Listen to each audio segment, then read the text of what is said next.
Well, the mechanic here took the family out for a bike ride today, and we came back with a flat tire.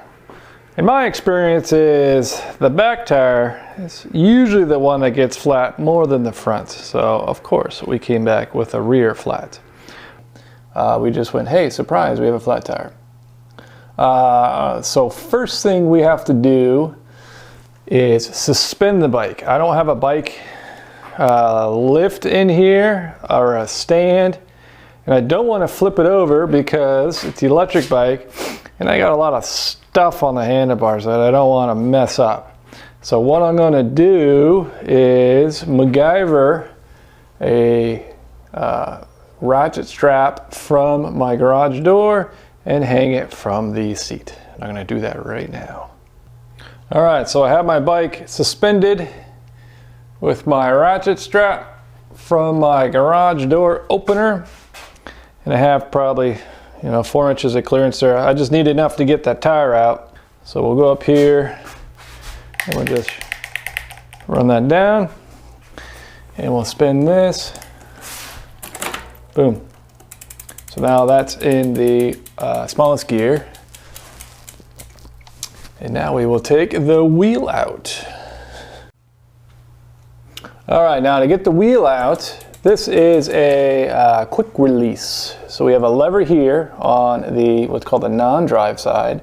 So we'll open that up, and I'm holding the nut here and unscrewing this lever until it comes out. Now it falls, but it falls on the derailleur, this part right here. So what you want to do is grab this and bring it back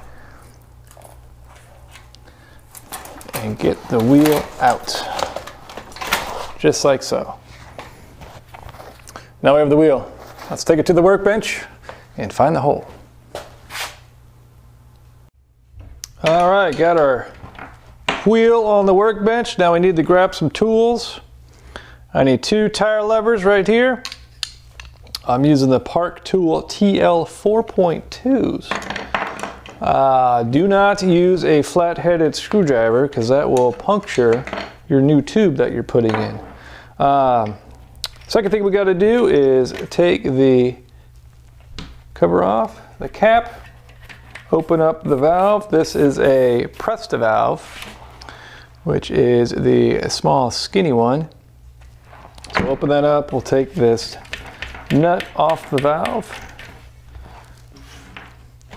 and go around and break the bead. Pop this bead back off the rim like so, all the way around. And I usually like starting just after the valve here. I'll put a lever in there and grab a second one a couple inches past, like so, and then work it around, and that's going to take it off, take that bead off. Now half the tire is on, half the tire is off, and what we're going to do now is mark where the valve is. We need to remember that it's here, and there is no let's see, we're right by the Schwable, or however you say that, right there. That's the valves right there. The reason we're doing that is we need to do some investigation of why this tube punctured. And if we just take it out, we will lose our orientation of the tube in the tire. All right, so it is the same orientation as it was in the tire. Now let me grab my pump and we'll put a little bit of air in it and see if we can find the hole. All right, upon further investigation, I didn't find anything in the tire, which is unfortunate. I was hoping I'd find a thorn or something. But looking at the evidence on my tube, I don't have 1 puncture, I have 2. It could be a low pressure puncture, a pinch flat, because from here to here is about the same width as my rim. And the fact that they're right next to each other, that's probably what it looks like. We hit a curb and it collapsed, and it just barely put 2 holes in it.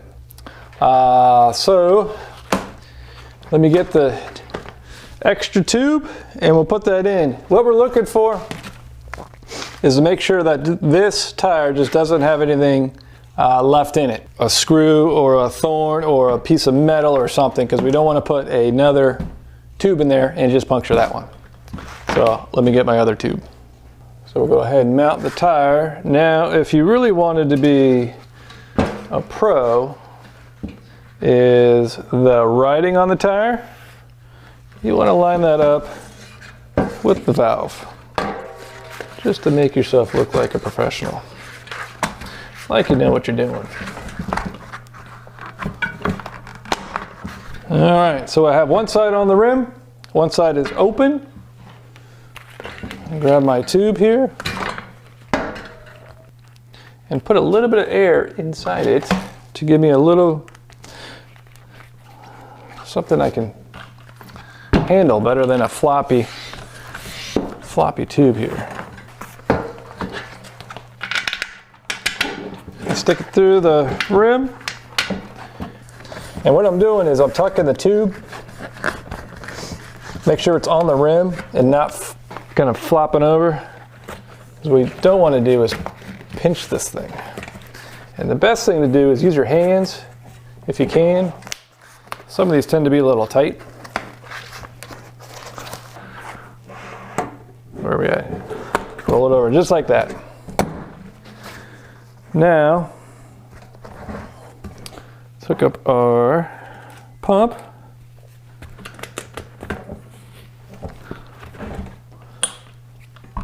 I'm going to pump it up just a little bit to seat it.